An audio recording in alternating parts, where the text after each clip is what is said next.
Welcome to How to Save Your Marriage with Nicola Beer, a show full of tips and practical strategies to repair, rebuild, and strengthen your relationship. If you are currently stuck wondering if your marriage can be saved, or you know you want to save it but don't know how to go about changing it, this show is for you. And now here is your host, Nicola Beer, who specializes in a proven 10-step program to help couples increase the love, passion, and happiness in their marriage in 30 days or less, guaranteed.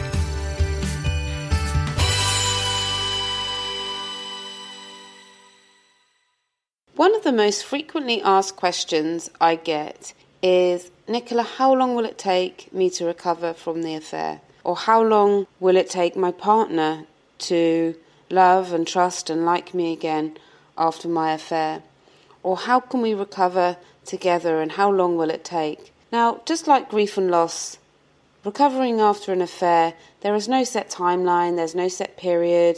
However, what I am going to do for you today is I'm going to provide an overview for you, a framework that you can use to help you understand where perhaps you are in the most common stages of healing, and also just to give you some reference. People have found this very useful to understand, okay, this is what I'm going through, this is what I'm feeling, this is natural, this is normal. And let me just say, whatever you're feeling is natural and normal, because it's what you're feeling. And the most critical thing here is not to be judgmental at yourself, not to be judgmental at your partner. Healing has its own process and it's different for every individual and circumstance.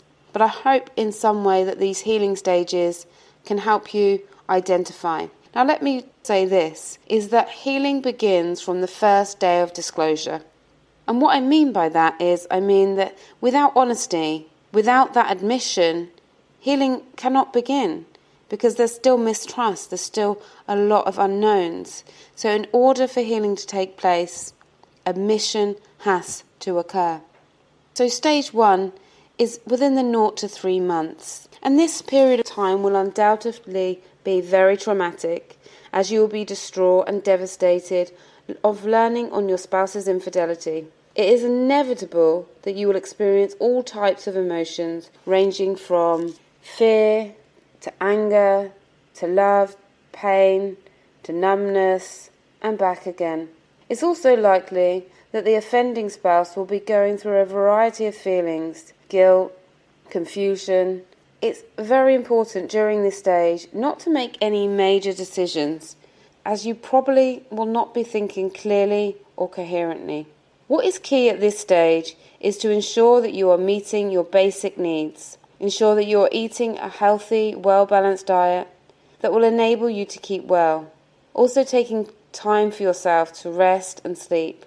It's very common for people to experience weight loss, disturbed sleep during this time. So taking good care of yourself physically will really help you to take care of yourself emotionally and bring you some stability.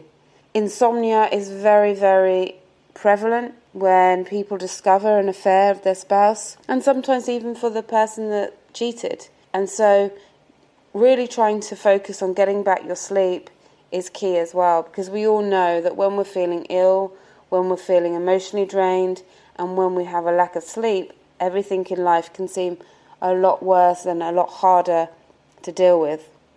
If you're the betrayed spouse, reiterate to yourself that it is not your fault that your partner had an affair.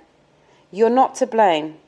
This is not to say that elements of your own behaviour and actions should not be questioned at all or altered in the future, but for now, do not allow yourself to feel responsible for their affair. It was ultimately their choice to be unfaithful.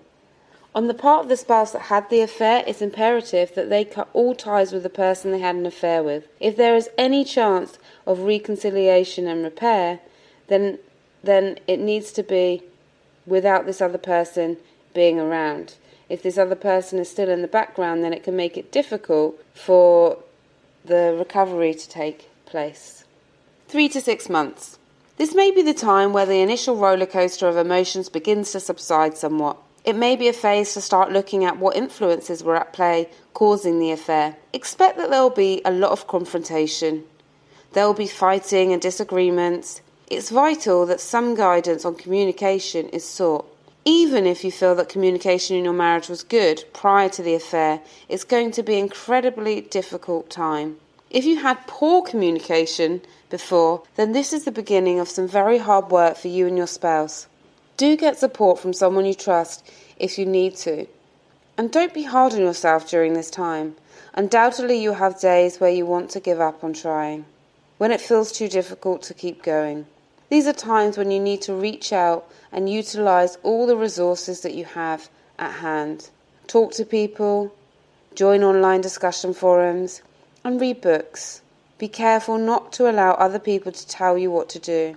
Remember that we all are different, and what works for one person may not necessarily work for you.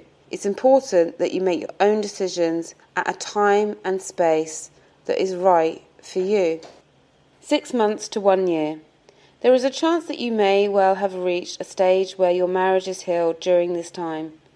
However, for some there will still be some very difficult days. Nevertheless, you will hopefully have moved to a new phase where you can start to feel enjoyment in your previously loved activities and function on a normal level, socially and at work.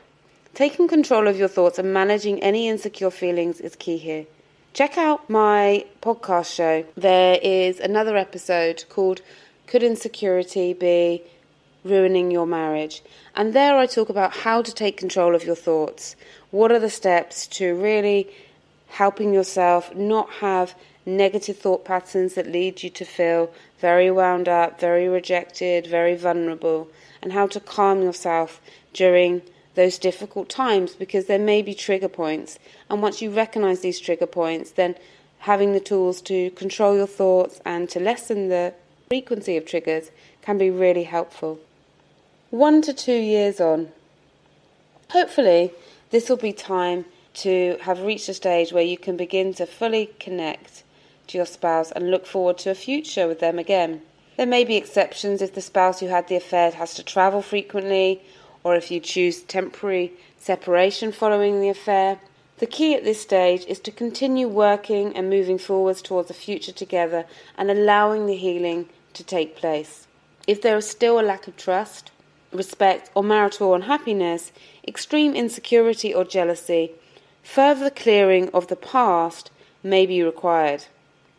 Use the Forgiveness and Let Go hypnotherapy audio that I have here for you to begin to support you to get further releasing and tension for this. If you're still really stuck, then do get in touch with me, ask any questions. When I work with individuals one-on-one, I use a past event meditative clearing process to really help them recover from flashbacks, repetitive thoughts, past hurt and trauma. Now these should lessen, but if they haven't lessened for you, then it's really important to get some kind of support. Take advantage of my free Save My Marriage consultation. All you need to do to register is go to savemymarriageprogram.com, click on the free consultation, and you'll have access to book a 30-minute consultation with me.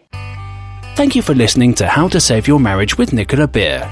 To book your free Save My Marriage consultation, please visit www.savemymarriageprogram.com/consult. And if you've enjoyed this episode, Nicola would really appreciate it if you could leave a rating and review on whatever app you're listening through, so the show stays visible, allowing more people to get the support they need to increase their love, passion, and happiness.